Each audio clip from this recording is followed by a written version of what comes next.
Now this is recording. RTI International Center for Forensic Science presents Just Science.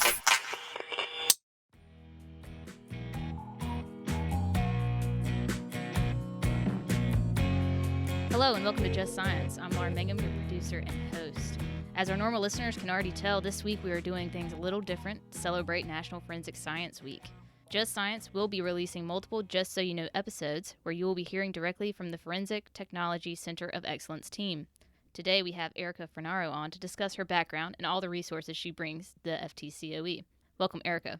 Hi, Lauren. Erica, what is your job at RTI International? So I'm a senior project management specialist at the Center for Forensic Sciences here at RTI International. You actually have a very important role for the FTCoE because you're managing many things. So what exactly are you titled for FTCoE?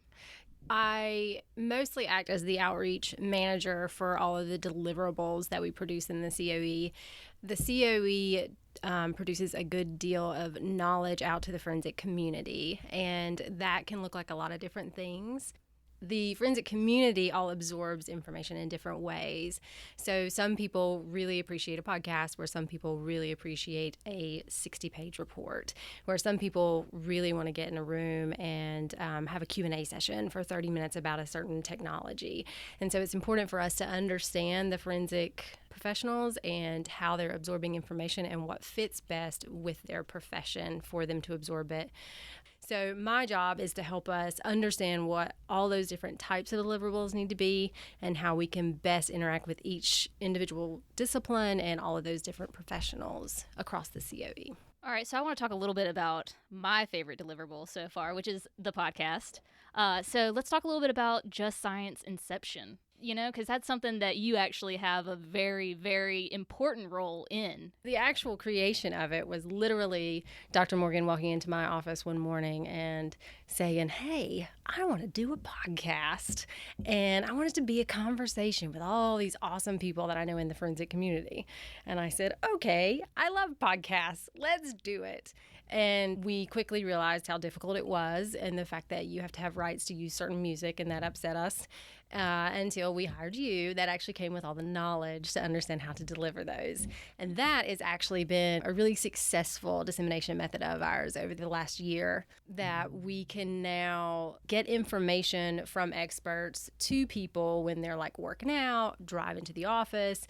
They can kind of focus on other things and still get that information at the same time. So we've reached a new audience. It's definitely one of my favorites. So we learned about the background of Just Science and how it came to be with you and Dr. John Morgan.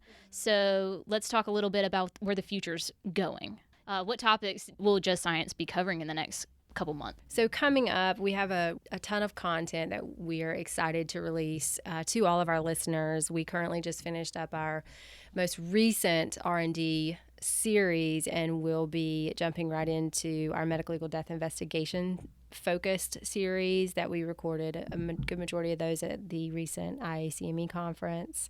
And then after that, we hope to release some of the presentations that we gathered at the IAA conference from this year. And we also have a season coming up focused on leadership that we captured at the 2018 ASCLD Symposium this year. And then we hope to do a DNA season in the near future as well. That'll just kind of be like an overarching all topics in DNA from well-known SMEs in the field, and it'll feel very similar to our listeners, like our numbers and drug seasons that we've done in the past. We really know that our listeners, they love the case studies, so we're going to try very hard, hopefully in 2019, to capture a good deal of those again so that we can release another case study season. And we know that from our listeners that people like the discipline-focused seasons as well, so we'll try to continue down that path. And if you're listening right now and you have any thoughts or ideas, or you want to put something in the hat, feel free to visit forensiccoe.org, Just Science Podcast page, and you can actually submit a form directly to us. And that form will come directly to me, and we'll put it in the hat as an idea for a season. So feel free to go to the website and let us know what you think. We also have another radio voice on hand, Yeah, which is Josh Vickers, who is the voice of the Forensic Technology Center of Excellence webinars. And I'm sure people have heard his voice over the airwaves for many years now. So would you like to discuss a little bit about the FTCoE webinars? Yeah, so a lot of people, I get a lot of compliments often on Josh's performance. And for those of you that attend our webinars, you'll hear his voice at the beginning and the end. He'll kind of like run the Q&A session, and he'll introduce the speakers at the beginning. We call him our host, but he does so much more than that. He does all the preparation and production really with the subject matter expert to put together that webinar and that content before we actually release it live.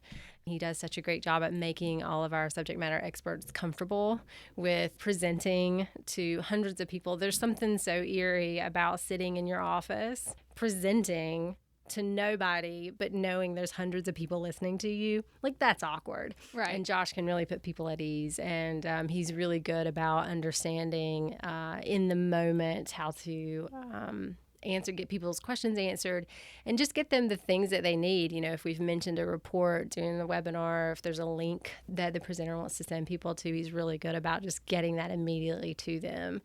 And then he also produces all the archivals for our webinars as well. So many people are probably getting to know the voice of Josh Vickers in the forensic science community, and we're very happy to have him as an integral part of the FTCoE team. Right, because the hard thing about webinars is it's not like a podcast where it's just a one-way ticket, one-way stream. I get plenty of time to edit. It's right on the fly. It's whatever happens, happens. It's a two-way street between you and your viewers. Yeah, you know? So, definitely. And that two-way street is full of technology, you know, internets that just crash for no reason and storms that roll through and make it so that people can't hear audio and things, and he's in charge of making sure that all of that flies.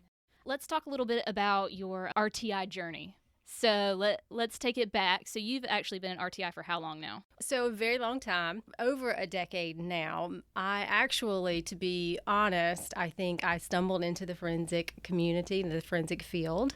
I literally was in my 20s, living in the mountains of North Carolina, where I'm from, a native there.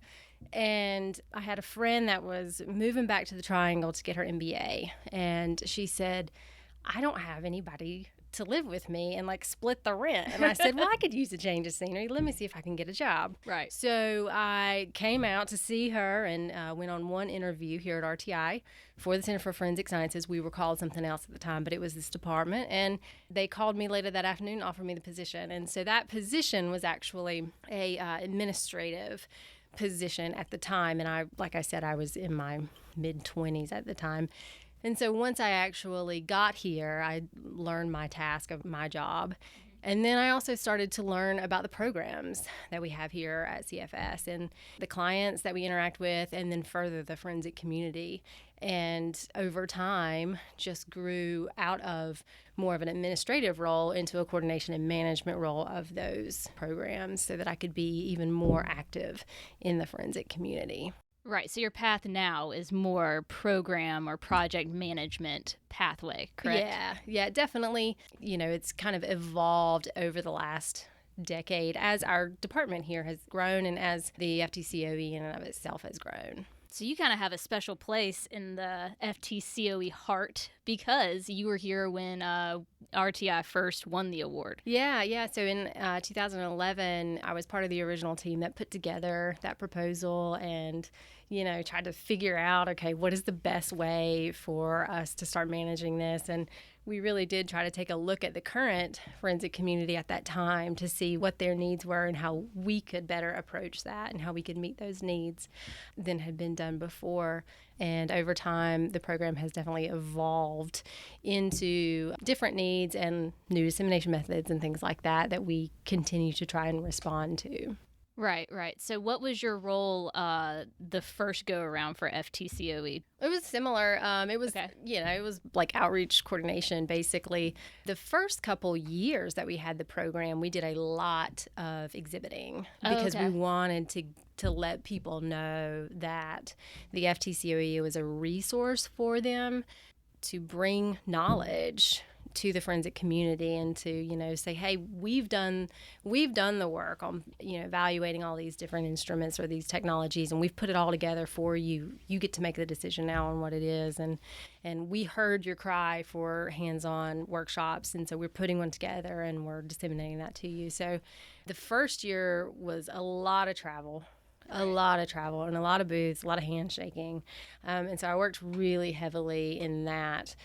And then so over time, the community has let us know that they need us not just to be at the major conferences in the forensic community, but also to support the big symposiums like we do, the Impression Pattern and Trace Evidence Symposium, the policy forums that we put on. We've had just as great a response out of with the forensic community, letting us know how they've been able to implement that information back into their crime lab or into their daily practice. What is the most interesting thing that you have seen or done for the Forensic Technology Center of Excellence? Well, definitely all the experts that we work with in the forensic community, their case studies, if you will, are definitely the most interesting thing story-wise to me. Really remarkable things that these people deal with, and we have the privilege of working with them and bringing their insight back to the forensic populations. I would say that the most interesting thing that we do on a daily basis to me is bridging the gap between the expert and the forensic professionals. RTI's mission is to improve the human condition by turning knowledge into practice. And the FTCoE really actually does that, because NIJ is supporting the Forensic Technology Center of Excellence and funding it. Then we're able to connect the first responders and the nurses and the bench scientists and the lawyers and so on and so forth in the forensic community directly to the experts in their field. And that helps improve all of our lives on a regular basis, because they can then turn that regular practice into their daily activity and helping the human condition. So I think that is definitely, to me, the most fascinating and interesting thing that we do. Tell us one interesting personal fact about yourself. Well, I'm a big band nerd. Okay. I was in band for like 8 years when I was younger, and I did it all. Wow. I did like competition and marching and concert. Like I did it all. And there's something so beautiful about that art form, about how a composer can write something with notes, and write a story with notes. And then a total stranger can tell that story through playing it on an instrument. And like, there's something so beautiful about that art form. I've always been a big music and like band nerd. I think that's interesting. I was not expecting that. Yeah, mostly clarinet, and I tried my hand at flute and could not do it. I sucked so hard, and I wanted so bad to play flute because it's such a pretty instrument, and it just wasn't happening. I couldn't even make it past the recorder in the 5th grade, so you're doing great. Yeah.